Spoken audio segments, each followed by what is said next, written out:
Chapter 4 continued. Hollis hadn't expected to sleep much, but she had in fact napped at least an hour before dinner.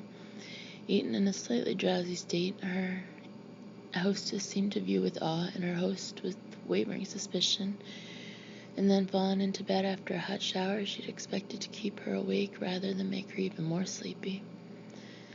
She had the vague memory of DeMarco covering her up, even though she wasn't at all sure where in the process he had joined her, and saying he'd leave the connecting doors open in case she needed anything. She also had the uneasy suspicion she had sleepily invited him to join her. She woke up alone, the pillow beside her smooth and bearing no imprint of a head. It always took a few moments to get her eyes working properly if she'd been really out. It was, according to her doctors, an after effect of the truly groundbreaking surgery that had given her back her sight nearly 3 years ago. In any case, things were always blurry in a weird, shape-shifty sort of way for several seconds. It had been disconcerting to get used to, but once she had, Hollis seldom gave it a thought. Once she did get her eyes working on this particular morning, she realized dawn wasn't far away, and that she felt amazingly rested. She was relieved to see that she had at least managed to get herself into pajamas after her shower. Or, at least, she hoped she was the one who had done that. At any rate, she smothered a wry laugh when she realized they were her flannel kitty pajamas. Very sexy. Not. Without turning on the lamp by her bed, she could still see the room quite well, so she elected not to turn on any light. It might wake DeMarco before he was ready, and despite the fact that he never showed it, he must have been nearly as weary as Hollis had been, possibly more so. They'd had barely a weekend off after the last difficult, grueling case. Besides that, ever since Bishop had partnered them, and even before then, actually, DeMarco had seemingly appointed himself her watchdog, and although he tended to be unobtrusive about it in public, she was never surprised to feel him suddenly take her arm or mildly suggest they could both use some rest. She sat up in bed and wrapped her arms around her raised knees, not really looking at the extremely large and luxurious bedroom she'd been allotted. Instead, her gaze was on the open door that led to the equally spacious sitting room separating this bedroom from DeMarco's. She hoped she wasn't broadcasting. Bad enough the man could read her most of the time when he was awake. She really didn't want her thoughts or emotions to disturb his sleep. Do I broadcast my dreams? Damn. Note to self, ask Reese if I broadcast my dreams. Ask like it doesn't matter. Right. She knew herself to be a wary woman when it came to personal relationships with men. The horrific events that had awakened her psychic ability slightly less than 3 years before made that a given.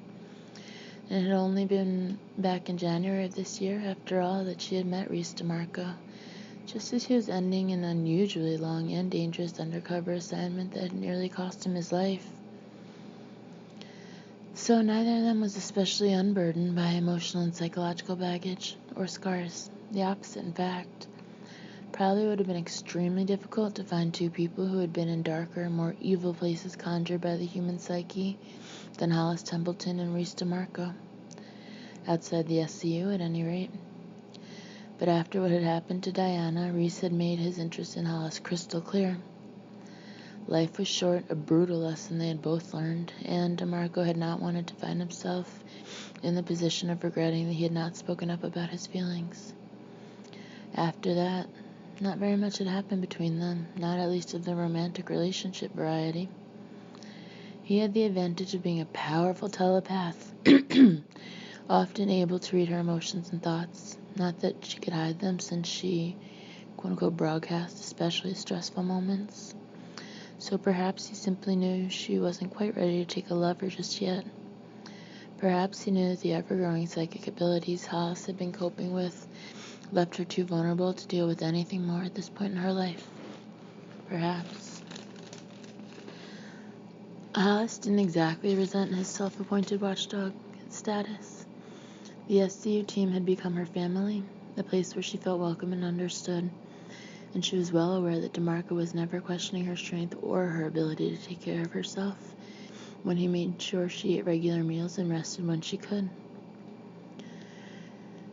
He just saw or knew that she tended to get so focused on the job at hand that she forgot more mundane matters, and that, unlike some of the other team members, her reserves of strength and stamina were rather dramatically tapped and drained by her abilities, especially when she pushed herself, and she nearly always pushed herself. So, was he merely taking care of his partner, or taking care of a woman in whom he was interested? Hollis wasn't sure there was much of a difference when push came to shove. He was at her side, a strong presence she could count on, and that meant a lot. It was something she had never really known before in her life, and they had developed over these last months, a kind of humorous banter that at times did a dandy job of lessening tension in a situation. He helped keep her spirits up and called her on it when she was being gloomy or pissy for no good reason. Hollis had a shrewd idea that he had also been asked by Bishop to keep an eye on her. She knew they were worried about her, Bishop and Miranda, because her abilities weren't just growing, they were leapfrogging, and that was unusual. Unheard of, really. So nobody quite knew what it meant, the way her abilities were developing. Maybe it would prove to be a good thing, or maybe not. Maybe her brain would reach its breaking point, short circuit, and she'd end up stroking out or going into a coma. It had been known to happen. Hollis winced, making another mental note, this one to update her living will all SCU agents kept on file back at the office, because she didn't want to live hooked up to machines.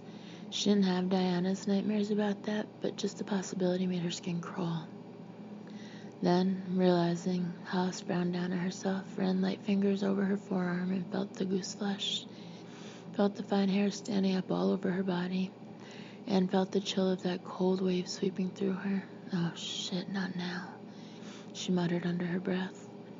But she had learned that spirits who wanted to communicate with her were remarkably stubborn, so she forced herself to look up at the foot of her bed, and felt a jolt, surprise, bafflement. "What are you doing here?" she whispered. Callie Davis looked at her guest for a moment, then ladled stew into 2 bowls, picked up a couple of spoons, and brought the food into the living room. She set his bowl on the coffee table in front of him, returned to the kitchen for her own coffee, then settled herself in a comfortable-looking chair across from the couch. "Eat it while it's hot," she said, following her own advice. Luther set his coffee cup on the table and picked up the bowl of stew. It was good, hot and filling, and his military training told him to eat it while he had the chance, because in a soldier's life, one never knew when or even if the next meal would be forthcoming. Besides, he was starving. It took all the manners he could muster not to shovel the stew in as fast as he could chew. "Good," he noted about halfway through his generous portion. "Thanks, but you may get sick of it before we finish the pot. My energy source for appliances is propane, and taking the tanks down into town to get them filled is a pain. So I use the stuff sparingly. Quick hot showers using a tankless heater. 1-pot meals that last a few days when I hang them in the fireplace over to the side." He looked briefly at the fireplace, noting 2 iron swing arms that would make that arrangement possible. As long as the fire burned or embers just gave off heat, the food, and probably the coffee in that pot as well, would remain at a low simmer, which probably explained the strong coffee. "Am I going to be here for a few days?" "Unless you heal a lot faster than the average bear, yes. Besides, if you're going after Jacoby, this is about the only thing close to a base shelter from which to launch your offensive." He didn't have to listen very hard to hear the faint note of mockery. "I'm not going after him. My orders were to find him, make sure he's not going anywhere, then report in." "And what if he comes after you?" "You mean to finish the job?" Luther asked, gesturing with the spoon toward his covered bullet wound. "That would be one reason." "You know of another one?" "Oh, I don't know, because he knows you can track him no matter where he goes." "Track him? You found me lost in the woods, remember?" "I found you wounded in the woods. Whether you were lost is an arguable point." "I pretty much was," he admitted. "You'd lost a lot of blood. Probably that more than anything else had your sense of direction off." Luther finished his stew and set the bowl on the table, then picked up his coffee cup and sipped, watching her. But you believe I can track Jacoby wherever he goes. I know you can, that's why they sent you. They? Callie set her empty bowl on the table, shifted so she could reach into the front pocket of her jeans, and then tossed a small metallic object to land on the coffee table precisely in front of Luther. Haven, she said.